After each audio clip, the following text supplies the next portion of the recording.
두 번째는 우리들만의 스토리를 나누는 플랫폼이 되기를 바라는 마음을 담아보는데요. 제가 좋아하는 유튜버 중에 굴러라 구루님이 계세요. 얼마 전 세바시 강연에서 생긋 웃으시면서 하신 말씀 중에 너무나 공감되었던 게 가시성이었습니다. 전 굉장히 궁금했어요. 내 친구들을 보면은 나의 장애를 어색해하거나 불편해하지 않는데 왜 많은 사람들은 장애인을 불편해하는 걸까? 그리고 물론 여러 가지 이유가 있겠지만요. 저는 그 중에 한 가지가 가시성이라고 생각했습니다. 보이지 않으니까요. 만나지 않으니까 혼자만 생각하게 되고 그러니까 자꾸 어려워지고 불편해지는 거예요.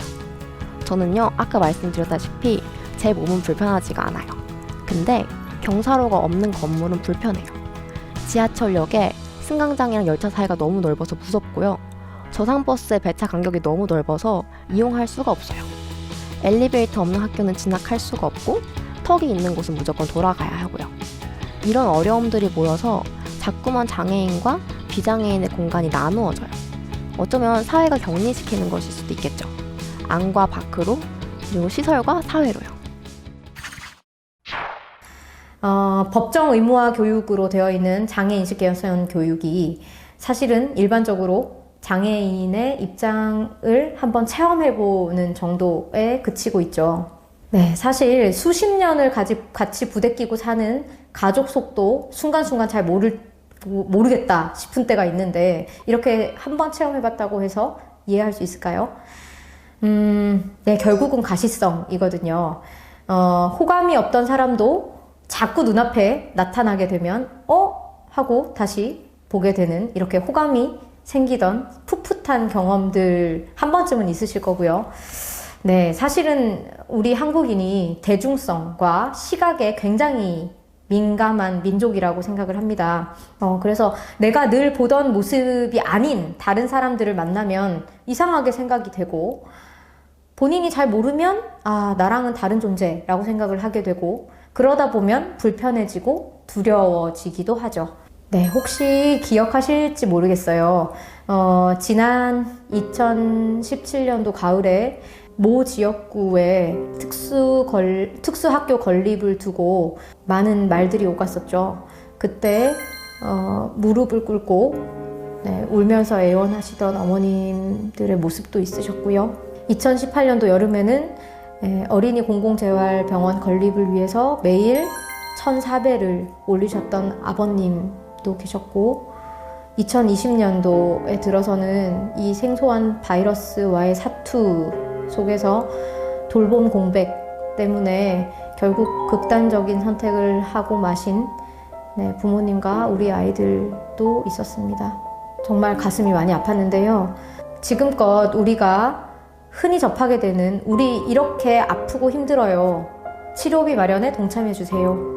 같은 시혜적인 모습들이 아니라 우리가 겪게 되는 문제들, 고민들, 그리고 이것들을 해결해 나가는 그 여정, 사는 방식과 느끼는 감정들이 서로 다르지 않다는 것을 서로에게 익숙해질 때까지 많이 내보이고 많이 이야기할 수 있는 그런 플랫폼이 하나쯤은 있었으면 좋겠다.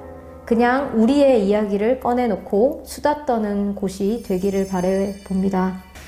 실은 저도 휠체어가 아니면 이동할 수 있는 방법이 없는 척수장애를 가진 아빠와 함께 자라다 보니 커 오면서 아빠의 장애를 받아들이는 일이 아빠만큼이나 쉽지가 않았어요.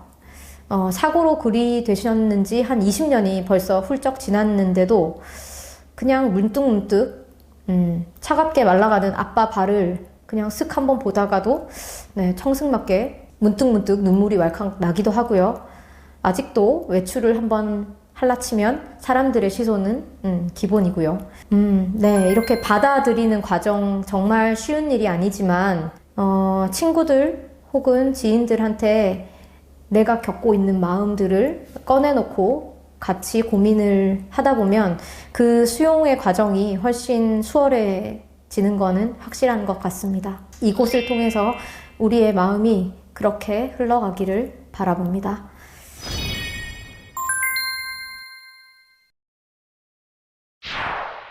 네, 마지막 세 번째는 이제 막 생긴 저희 운동 발달 재활 영역에 전문가분들이 많은 관심을 가지고 병원이 아니라 집 가까이에서 편의점 가듯이 이용할 수 있는 발달 재활 서비스들이 촘촘하게 우리 아이들의 생활 속으로 들어가 주시기를 바라는 마음을 담아봅니다.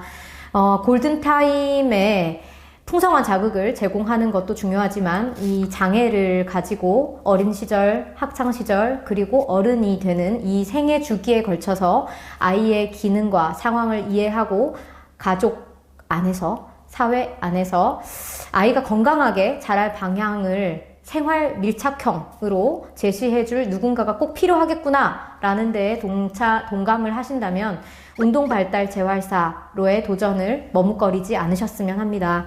사실 이 운동발달재활이라는 영역은 의료에서는 벗어난 사회복지 개념인데요. 병원에서 받고 계시는 물리치료는 주로 30분 동안 전기치료나 기구를 이용하거나 네모난 매트 위에서 치료사분들이 주로 많이 알고 계시는 보바스나 보이타 치료라고 한다면 운동발달재활 영역은 우리 아이들의 옷, 신발, 양말, 바지부터 해서 타고 다니는 장난감, 걷게 도와주는 워커나 자전거, 킥보드 등등 일상에서 우리가 쓰고 있는 것들을 아이 스스로 움직여서 이것저것 관여하고 친구들과 어울려서 건강 증진을 위한 다양한 놀이나 활동에 참여할 수 있도록 하는 거라고 생각을 하시면 쉽겠습니다. 실제로 이러한 지원들이 집 가까이에서 많이 이루어져 왔어야 했음에도 불구하고 우리나라는 이제 막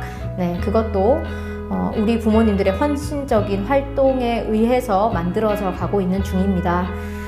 이제 막 첫 단추를 끼운 저희 운동발달재활 영역에 많은 선생님들께서 관심을 가지고 함께 해주신다면 29만 명에 이르는 우리 아이들과 가족들에게도 1:1 전담마크 해주실 그런 전문가들이 함께 하신다면 이 길고 긴 여정이 마냥 힘들지만은 않을 거라고 생각을 합니다. 이런 마음으로 이 전문가 분들을 대상으로 하는 전문적인 내용들도 조금 다룰 생각입니다. 네, 첫 편이라 어색하기만 한데도 이렇게 수다를 떨게 되었습니다. 네, 금쪽 같은 내 새끼 같은 양육 전문 프로그램부터 하다못해 반려동물들을 대상으로 하는 훈련 프로그램들도 흔히 보이는데 우리의 이야기를 나누고 해결해 나갈 창구 하나쯤은 있어야 하지 않나 하는 마음으로 많은 전국에 계신 부모님들께서도 함께 수다 떨어 주시리라고 믿으면서 철없이 이렇게 한번 또 덤벼들어 봅니다. 네, 파랑새 가까이에 있습니다.